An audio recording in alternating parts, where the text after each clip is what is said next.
Live from Schorr Manor Studios, this is Tales from a Small Town Journalist with Matt Schorr.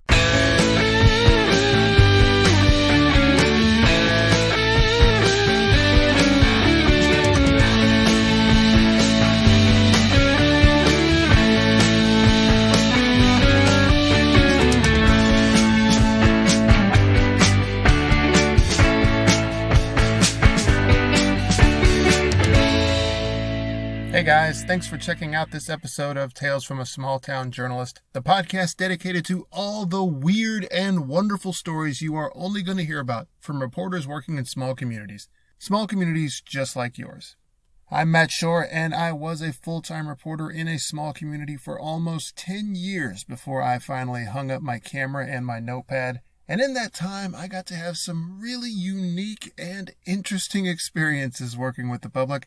And I got to know a lot of other reporters who also had some really unique and interesting, sometimes bizarre, experiences dealing with the public. Before I go any further, I do want to make sure and mention this is a listener-supported podcast supported by wonderful folks just like you. There are a couple of great ways that you could show us some support. First, you could show us a little bit of financial love by visiting my website, www.mattshore.net, and picking up a couple of my books over there.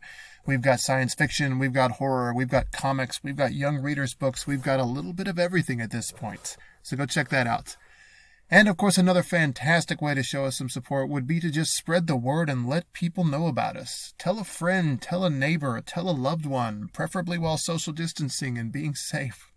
Make use of all the social media at your disposal. Twitter, Facebook, maybe not so much TikTok right now because they're under fire. But then there's Instagram, there's Snapchat, there's so many other ways you can let folks know about us. Tell them all about this goofy little podcast and the great and wonderful stories that the reporters on it have to tell.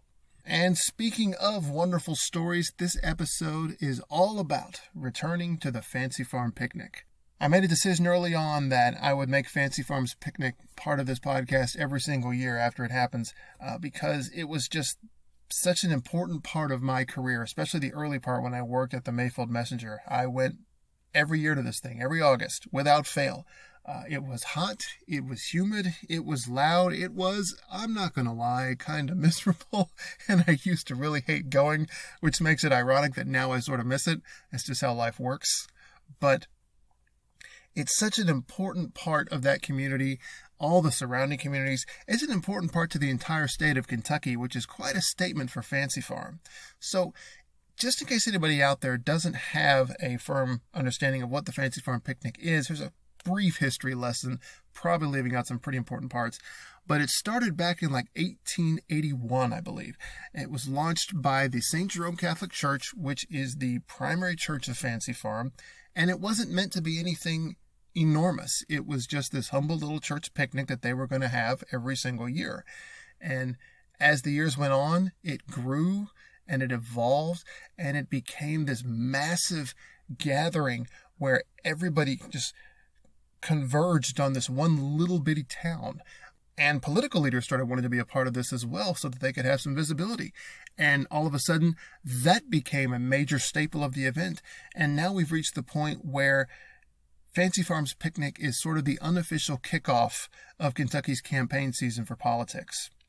State representatives, local officials, all the way up to national senators come to this thing to be a part of it. It's that important. Now, this year it was a little bit different because, I'm sure you guessed this, the COVID-19 pandemic happened. And so the people in charge decided it was just not safe and not worth the risk to gather a whole bunch of people under a single roof at one time just to listen to some political candidates make some speeches. This is also pretty big for a Catholic church gathering, they canceled bingo because that would be the same thing. It simply was not safe. I think the town of Fancy Farm certainly felt this, and the surrounding communities. Fancy Farm and the county, Grays County, that it's located in are kind of unique, I think, in that it's this collection of a bunch of little bitty communities that are very distinct and very proud of who they are. Mayfield, where I grew up, is the county seat, so that's pretty much the central hub of everything in Grays County. But that doesn't mean all the other little communities like Fancy Farm, Wingo, Water Valley, Pilot Oak. They're all very proud of their identity and their community and the things that they have. And so the Fancy Farm people are very proud of this picnic, and it's a huge deal for them. And I think their little economy probably felt the hit from this. And I'm sure Mayfield and all those other communities, they probably felt a little bit of a hit from this, and even other nearby counties from people who passed through them to reach Fancy Farm. They probably felt a little bit of a pinch from this as well by not having all the big events that they usually had. So it was a surreal experience for the people that were there. I'm sure I didn't get to make it, but I did want to talk with somebody in the area to find out what it was like. So this episode, I'm going to talk with Eric Walker, who is now the editor of the Mayfield Messenger newspaper, my old journalistic alma mater, I guess you might say. We're going to talk about the picnic itself. We're going to talk about its history. Maybe he's got some cool stories to tell, some fond memories of his times there.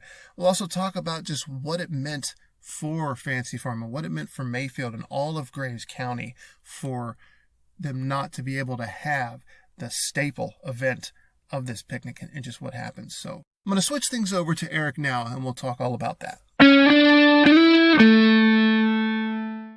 Okay, I have once again Eric Walker, the first to return to this podcast, my first repeat offender, first one willing to do this a second time, so maybe the first time wasn't that painful. Eric Walker, when we first talked, it's been a little over a year now, I think, was the sports editor for the Mayfield Messenger. He is now the editor. So, Eric, I'll start things off with a much belated congratulations on your promotion. Thank you. I guess I'll take it. I'll take it. So, how are you doing? How are things over in West Kentucky? Well, probably the same as they are where you're located, which would be hot and humid, 40% chance of showers in the evening, and just otherwise sticky.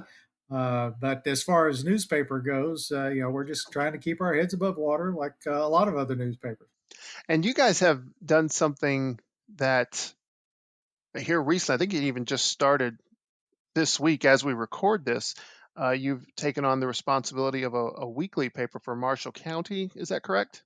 Yes, that's correct. Today was our quote unquote first day. And yeah, we're taking over or helping with the coverage in Marshall County. So that's a little bit of a twist with having to cover an area where you're not really all that familiar with.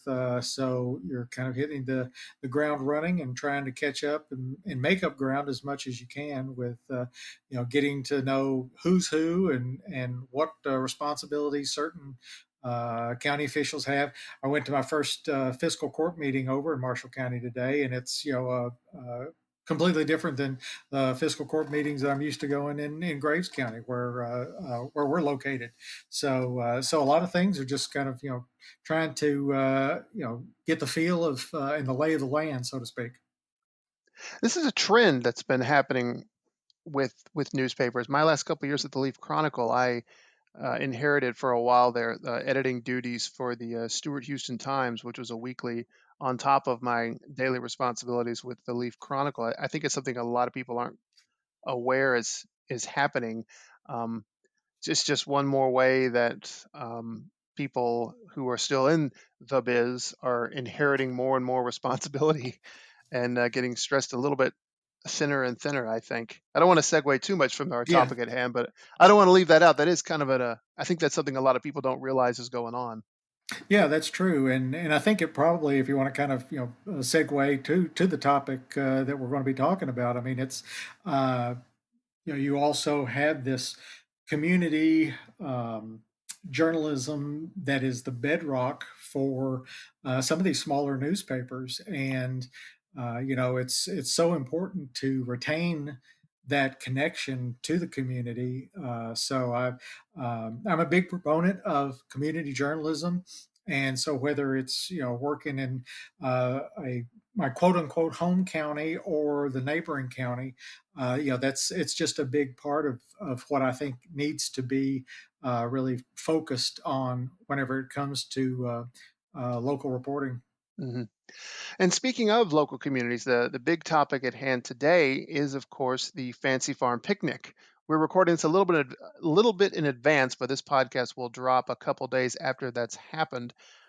And we'll get to the big news, of course, is how it's been affected by the pandemic. But before we get to that, I want to talk a little bit about the history of this thing because it has such I think people outside of the area don't quite realize how just deep and long and rich the history of this thing is. It dates back to like the 1880s, I believe, like 1881, in fact, is just a simple church picnic.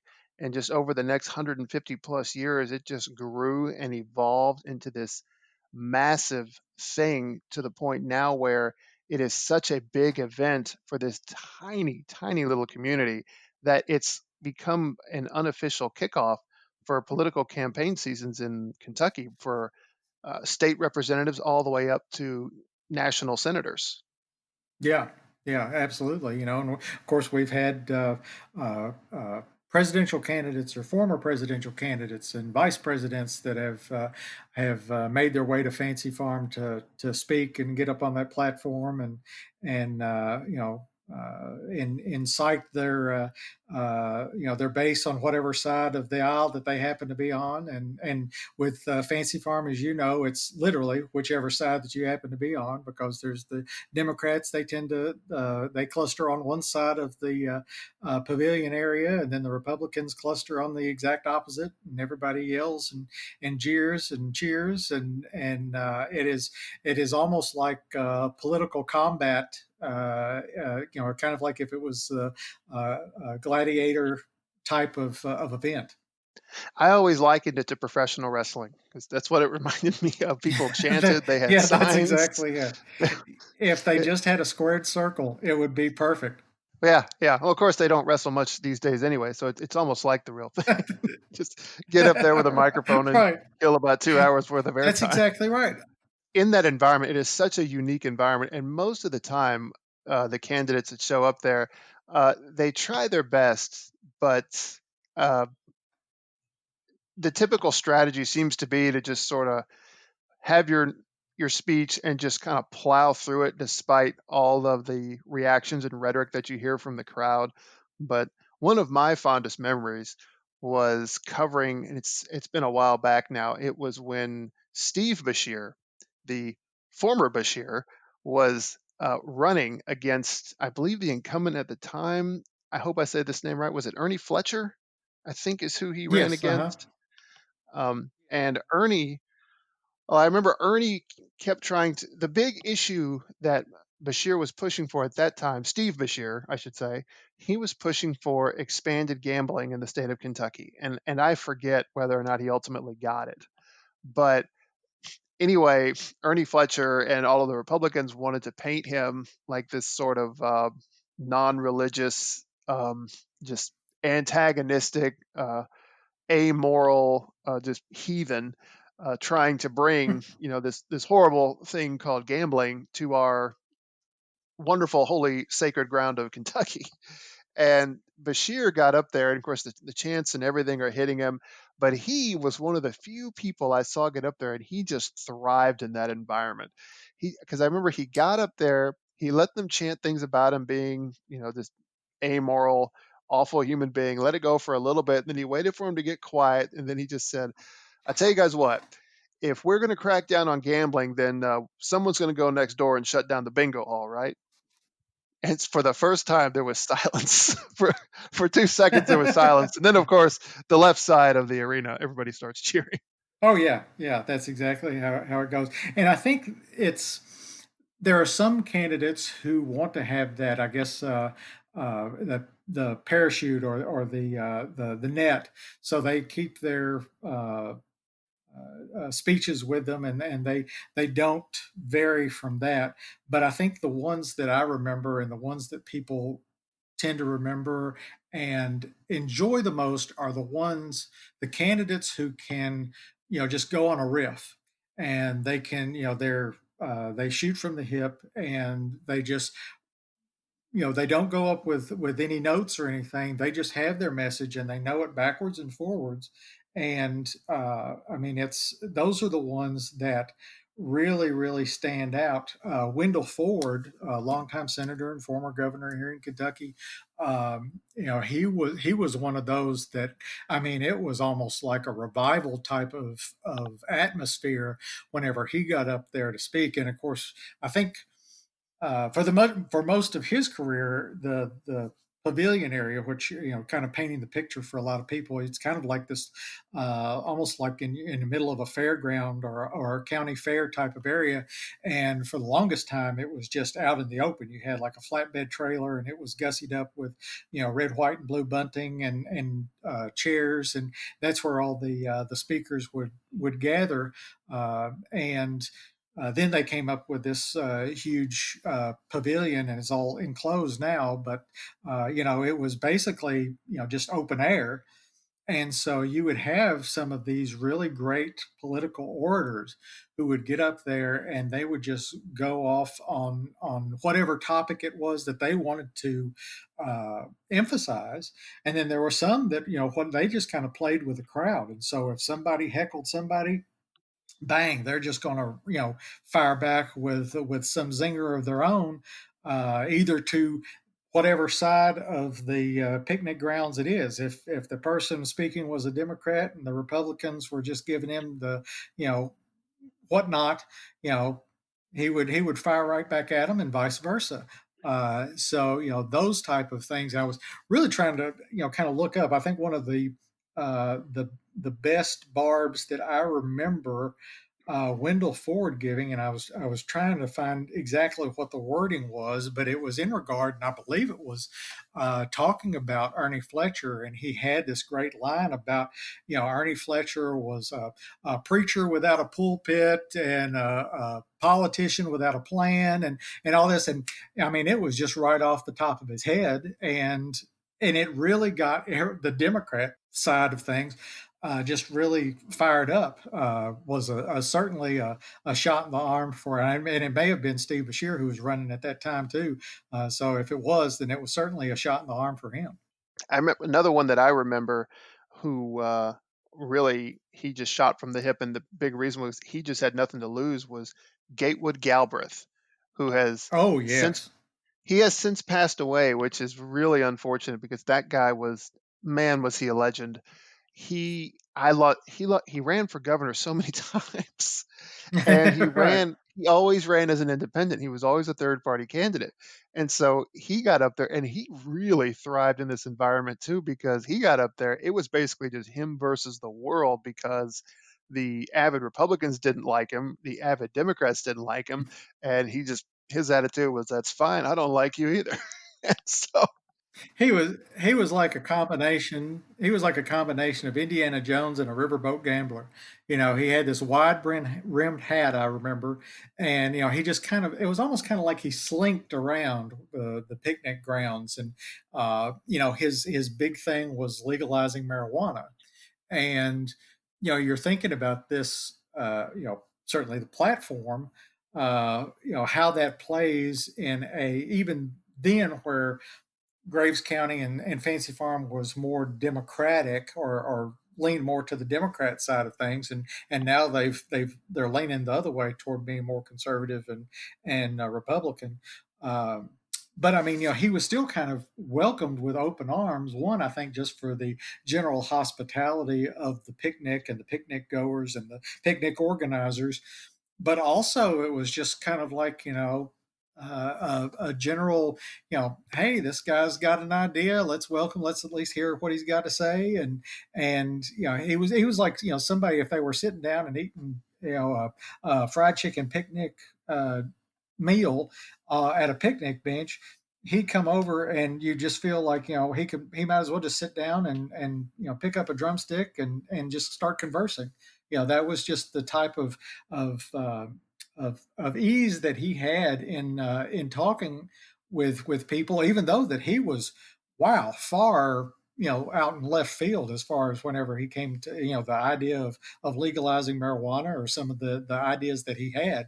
But he just kind of had that type of ease about him, about himself, that he could just fit in with whomever.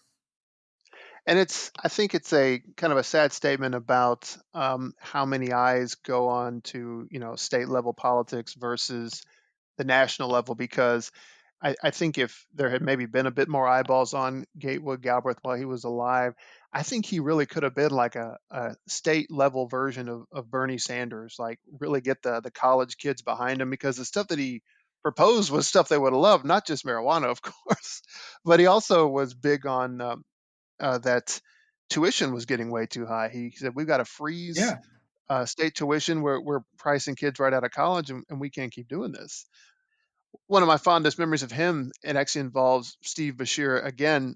Steve Bashir, after he was the incumbent this time around and he's running for reelection, he went to Fancy Farm, and this time he had a lot more to lose, so he played it a lot safer, and he just gave some really hokey little speech about his heart being with the soldiers overseas. And I don't want to take anything away from soldiers overseas, believe me, but it was sort of, you could tell he wasn't taking any chances. Just a really safe little speech that nobody could take issue with. So he said his piece, he sat down, nobody reacted, and then Gatewood Galbraith stands up and basically like looks over at Stevens like, "The heck was that? Yeah. Yeah. Yeah. That Just was a kind of bunch of gave him the nothing." right act. Oh, he went, and he spent the next few minutes going after him. It was hysterical. Yeah, and up there where time is precious. That yeah, he abdicated a lot of his time just for admonishing the governor for that little wishy washy sentiment that he had up there, and also yeah, it's yeah, he wasn't adverse to giving it to even somebody who might be a little bit more sympathetic to him. Yeah, like we lost something. We definitely lost somebody, a big pillar when we lost Gatewood Galbraith. But moving from that somber note, I guess, moving on to the picnic this year, what we've been working toward is the biggest change right now, and it doesn't feel like a big deal because this has happened so much with so many things already because of this pandemic. But the two big things about the Fancy Farm picnic were the political speeches are what it's most famous for, but it's also bingo is a pretty big deal up there, and both of those are shut down. They're not going to have them. They're still going to have the picnic, and people can still gather and have barbecue pork, barbecue mutton. That's the third biggest thing it's famous for. But Fancy Farm picnic without politics is it's a kind of a surreal comment. Uh, it's tough to visualize, quite frankly. So one of the things I wanted to talk about is how is that affecting Fancy Farm, Graves County, and Mayfield, all the surrounding communities. I don't think that there's as much buzz about it, and of course, we are a couple of weeks away from the picnic date, which is always the first Saturday in August. But yeah, there's not as much emphasis around the event itself. It doesn't seem, of course, the picnic is kind of the culmination of everything. You take a look at the white bean suppers that they have on the Friday night beforehand. That is a big political draw. Then, of course, also and they happen around the area, not just in Fancy Farm, but around the area. In Fancy Farm itself, you have Friday fish fry that night. Big fun run and 5K events are also um, things that have usually taken place on the Friday night that have become a big part of the whole Fancy Farm weekend. That's not going to be taking place anymore, or at least this year. And then, of course, the in the morning you have the big breakfast that are sponsored by both Graves County Democrats and Graves County Republicans, and they gather and have a big spread of breakfast foods, and they listen to some of the speakers, kind of get an idea about what they're going to be bringing to the stage in Fancy Farm. That's not going to be happening this year. Um, and then like you were talking about with the bingo, and that's not going to be going on. A lot of the fair booths that so many of the families there in Fancy Farm run, those aren't going to be taking place this year. There are just a lot of things that are not normal, and of course, that's almost kind of that's the 2020 mantra: things aren't normal, and that's exactly what we're seeing in Fancy Farm too, with so many of the normal things that we've seen and witnessed, and that people come and participate in. And help draw people from across the state, mainly for the politics. And then you have people who come across from around the country because they have roots in Fancy Farm, and they come back to this homecoming celebration. So many things are just kind of out of kilter because of the pandemic. Yeah, and it's really, I think I said already, it's surreal, but it's also it's unfortunate that it's happening because I think for people who aren't familiar with Fancy Farm, people outside of that area, just to further paint this picture, this is a community that is basically built around a single church. I mean, not everybody in Fancy Farm is Catholic, but it's basically a Catholic town, which in itself is unique. I because I have commented to some of the people who live there, I often think of Catholic communities as being inside the city, inner city type uh, urbanite people, whereas Fancy Farm is very much a little Hmm. country town, and it's also very deeply Catholic. So it's a lot about Fancy Farm is unique, and then on top of that, it's basically 2 or 3 blocks. That's it. You drive past those blocks and you're outside of Fancy Farm, and somehow they cram thousands of people into this thing. It's unreal when you go in there while this thing is in full swing and try to find a parking space. How just jam packed full of cars and people that it can be. Yeah, you're right. That has to be my first memory of Fancy Farm. My family was very involved in politics. We're originally from Hopkins County, and so they would always go over to Fancy Farm whenever the picnic was taking place. I never did go because that just didn't interest me and my youth. But whenever I moved to Mayfield to start work at the Mayfield Messenger, which was I moved here in 1992, and so 1993 was my first Fancy Farm picnic, and I remember now the area where you parked is baseball fields. It's right across from the picnic ground, across the road, and but back then it was just part of where you would park, and so there would be people there at the edge of the road, at the edge of the parking area, which was it was all dirt, and they would you would pull in, and they would kind of direct you to some place that you could pull into, and you hoped if there was an emergency that you could get out, because it was going to be like the I guess a horizontal version of Jenga with cars, because everybody was just going to be sandwiched in there and packed every sort of way. But yeah, it was just amazing to think that you've got probably about 12,000 to 15,000 people that come to this little community in West Kentucky that maybe has about what, 300 people, 400 people, maybe that might even be pushing it. But they squeeze them all in, and everybody just has a bit of a raucous time. Yes, indeed.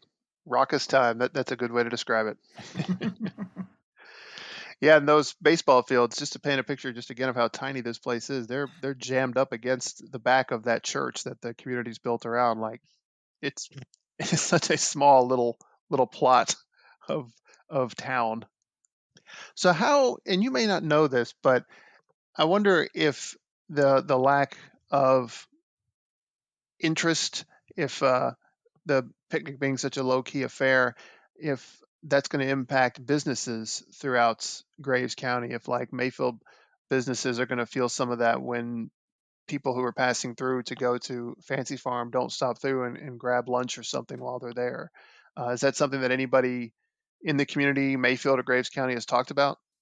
Nobody's really talked about it, but I think that yeah, there are some places that are going to feel it. Certainly gas stations, convenience stores are probably the main ones. Whenever it comes to grabbing lunch or something, the focal point is again on Fancy Farm with their barbecue and their mutton and all the wonderful things that the people there cook. but yeah, I mean, I think just there are some people who would be more likely to stay not only just in Mayfield but certainly the area. You've got people who will stay in Paducah. You'll have people that will stay in Benton. You'll have people that stay in Murray as well. So it's going to be a regional certainly a hiccup. Maybe that might be a too light of a word, but yeah, I think that is going to be something that people will feel because they're used to there being this big influx of humanity that comes into West Kentucky on that first Saturday in August. Last year, I was able to finally get barbecue mutton for the first time. I had always just had West Kentucky barbecue, pulled pork, and finally, for the first time in my life, got to taste actual barbecue mutton. And I discovered that day that I prefer pulled pork. Well, you know what? To each his own, and that's just exactly what Fancy Farm is like. You have people who fall on one side of the aisle. You have people that fall on another side of the aisle. But I am look. I'm not going to push away a plate of pulled pork to save my life.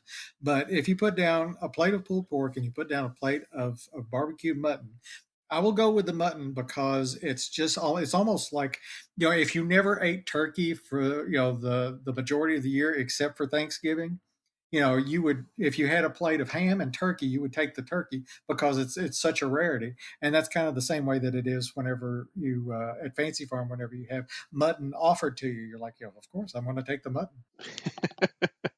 I would try mutton again. I don't want to just completely rule it out, but I just remember when I had it thinking, you know what, I think pulled pork is a little bit better.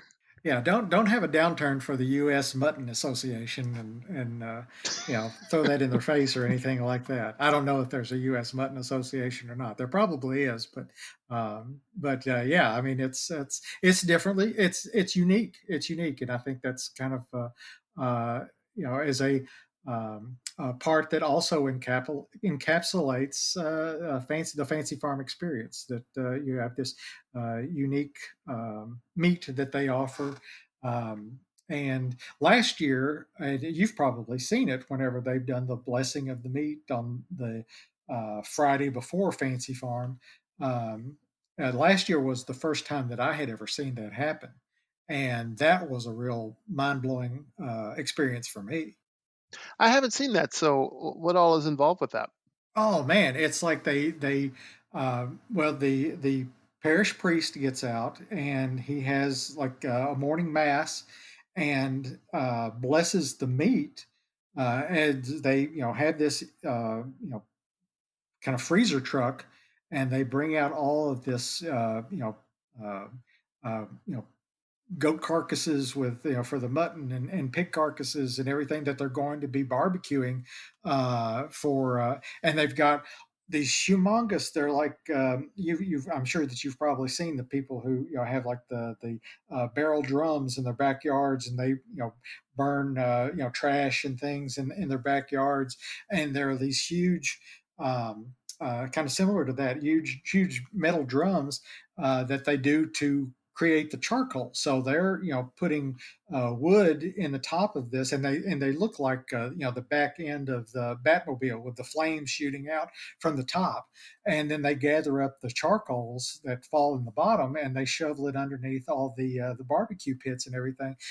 So I mean, it's very rustic, and I'm sure it's probably the exact same way that they did it whenever they first created the pits there on the picnic grounds and did barbecue for the very first time.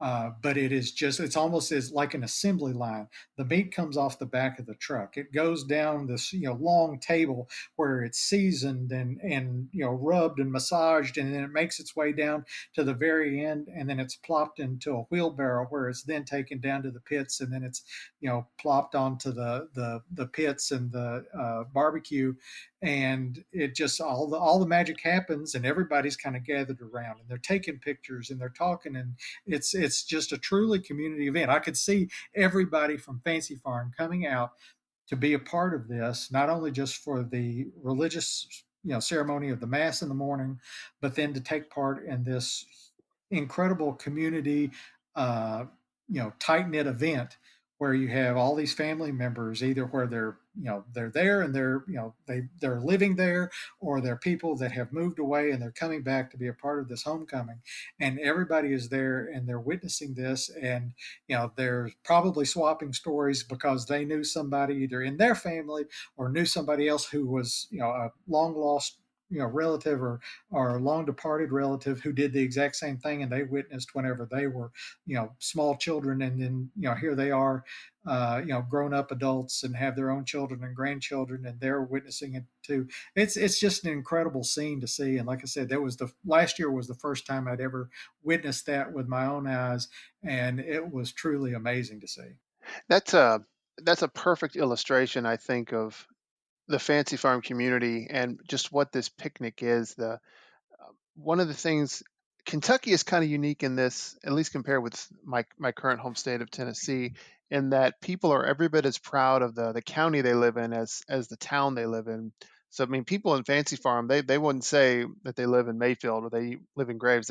They'll tell you Fancy Farm is home, and there's a lot of pride in these little bitty communities and their home and the things that they put on. And Fancy Farm is, I think, really the standout among Graves County. There are other annual events that happen. Mayfield has its Gourd Festival, and they have a big thing for Fourth of July. And I don't want to take anything away from those, but Fancy Farm is, it's really especially impressive when you consider the size of this community. Like you said, it's maybe 300 to 500 people, and they all get together to put together this, get all this meat and food prepared, to get the grounds ready, and welcome in all these people from outside the community and politicians ranging all the way up to the US Senate, coming down to this little bitty tiny little town that puts on this one picnic every single year. But because they made it such a big deal, everybody takes notice, and it's still a tiny little town. But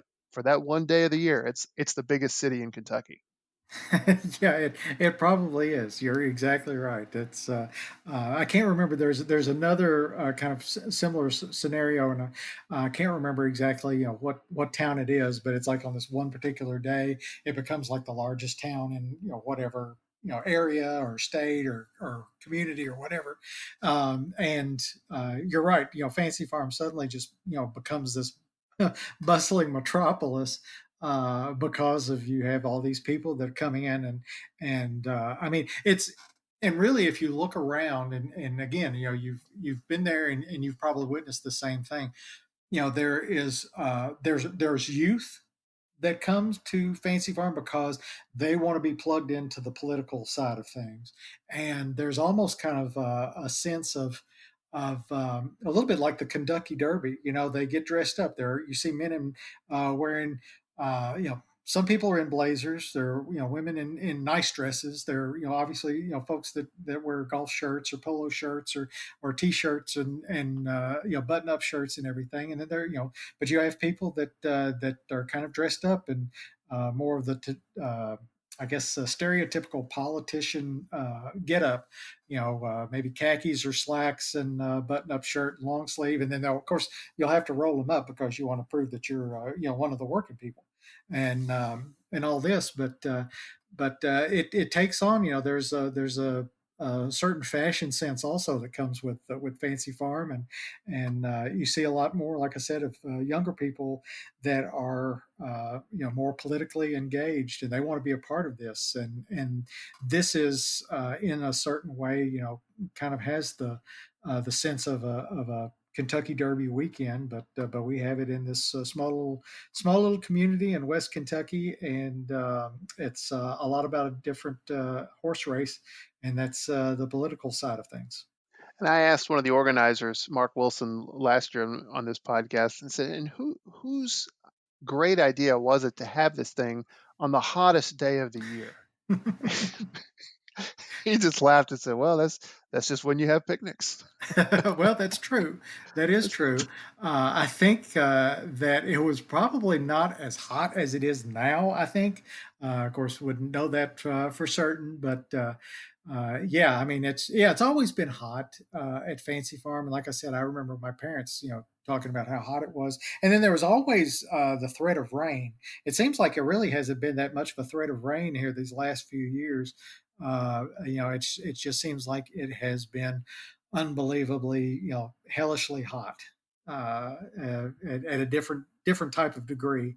Whenever I first, came out and started covering Fancy Farm and had my little areas that I was, trying to talk to people and get some ideas from, where they're from and why they like to come to Fancy Farm and what are they hoping to hear the, such and such politician talk about. It was hot then, and everybody was, complaining about the heat. But man, it's like they've kicked it up a couple of degrees at least these last few years for sure. And I wanted so badly to be able to take this podcast and go to Fancy Farm and actually get audio from people there and interview people there, be part of it, but just not going to happen this year. Well, I think we've covered quite a bit of ground here. I think we've talked about the histories and how things are going right now. I think that's probably a good place to wrap things up, unless there are any more wonderful stories that you have about the picnic itself that you'd like to share. Well, I think when we were talking about some of our memories and we talked about the politicians and the speeches that they give and everything, and I was talking about Wendell Ford, the current our current Senate Majority Leader, Mitch McConnell, is one of those. He is like I feel like I have to mention him because he was also at the forefront, or at least maybe coming up to the forefront in Kentucky politics and national politics. Whenever I started being a little bit more observant of Fancy Farm and then started covering Fancy Farm, he's ascended to the spot of maestro whenever it comes to how he orchestrates his presence at Fancy Farm. I remember whenever he was coming up, and I guess probably around the time either early in his U.S. Senate career, and back in the day, they could do a little bit more in regards to the theatrics.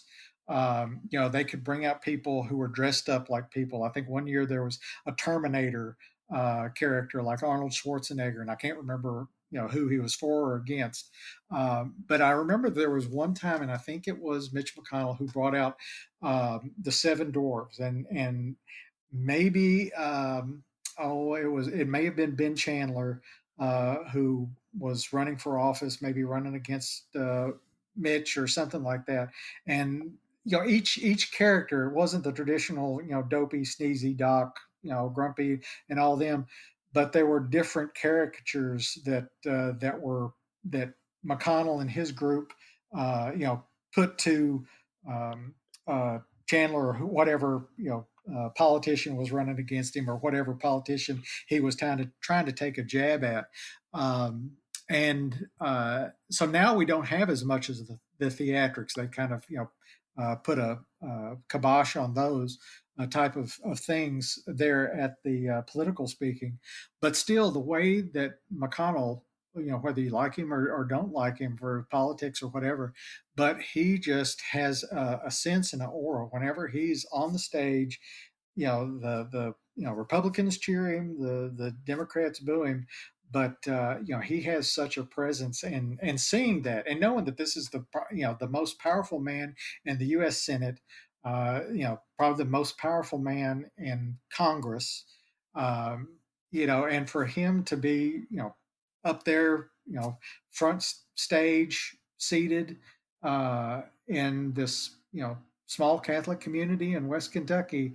Here you have the most powerful man in Washington, and it's like, wow, can you imagine this? Can you imagine this happening any other place? I can't.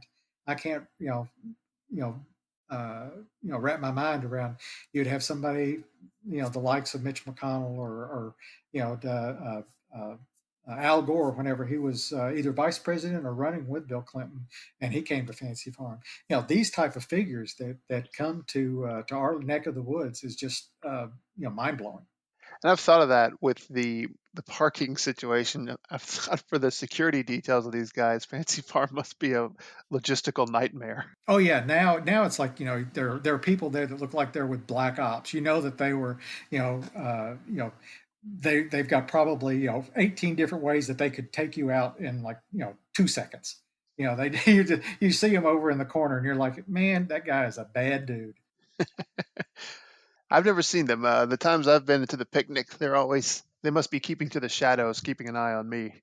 Well, that's how they operate. Yeah, they're doing their job well then. Of course, every time I was there, I was always super busy trying to cover all the crazy shenanigans going on stage, so I probably easily overlooked them. Yeah. The last time last year, whenever I was there, I was seated next to a guy from Rolling Stone magazine.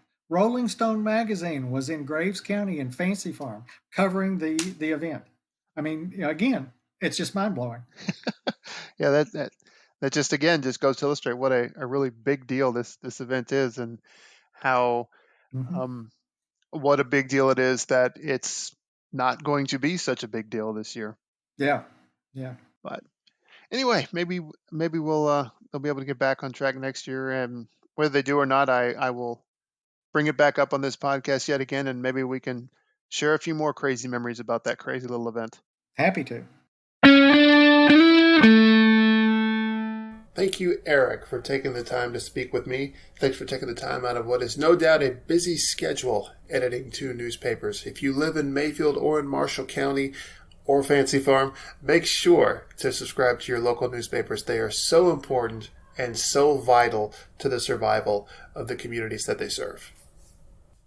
Before I close this episode, I want to take a moment to talk about someone who was extremely important in both my career and my life. That man was Jim Abernathy. Jim passed away last month after fighting for several illnesses for a very long time. And I've thought about him a lot in the weeks that followed, that I never had the chance to reconnect with him really again after I parted ways with the Mayfield Messenger and relocated to Tennessee, where I'm at now.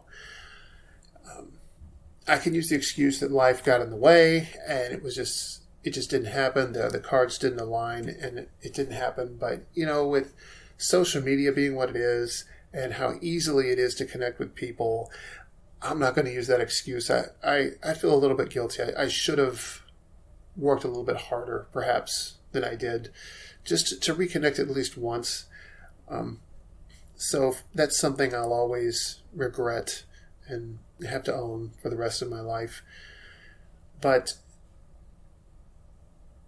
Jim influenced me in so many ways, and I don't know that he ever really knew how much of an impact he had on me.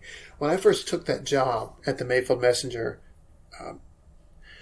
a while back, we're not going to say how long ago, it's been a little while. When I took that job, I didn't even know if print journalism was something I wanted to get into. I had studied mass communications and broadcasting in college, and at the time I was working for WPSD News Channel 6. I thought television and broadcast on whatever humble level I could find, that's where I was going to be. But I was only working there part-time, and there was no real opportunity presenting itself to move up that ladder. That's not a criticism. It's just the way life worked out at that point.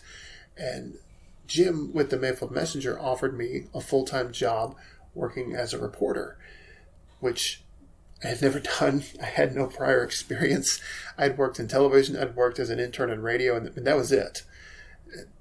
But Jim took a chance with me, gave me a shot, and I learned a lot working with him.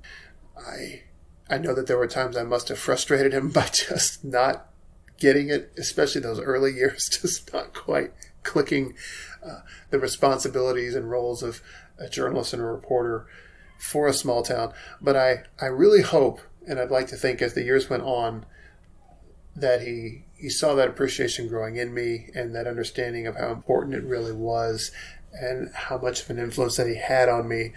And I hope that by the time that we did part ways, he could at least look at the reporter that I had become and take a little measure of pride in the fact that he was the one that got me there.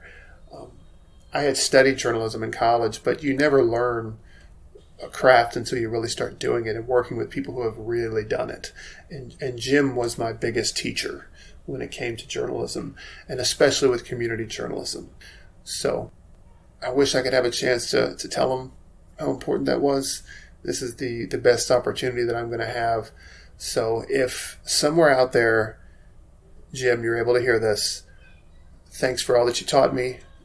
Thanks for taking a chance with me. And thanks for being my boss for such a long time. As we bring this to a close, I do have some important plugs that I need to make.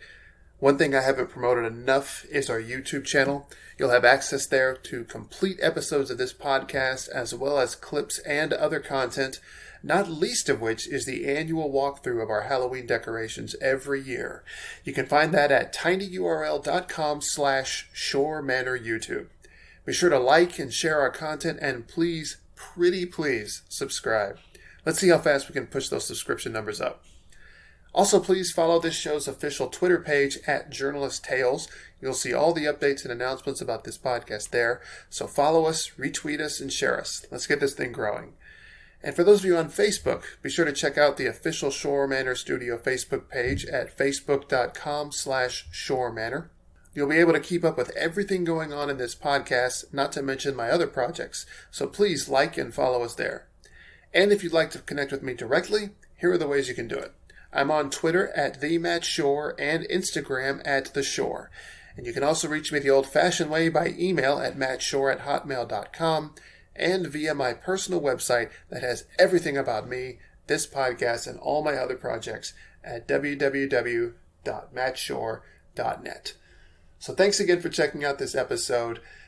Keep supporting your local journalists. Keep letting them know how important and how vital what they do is for your community. They don't get that kind of credit nearly enough. So, in closing, once again, I will say, keep reading and keep listening. Thanks.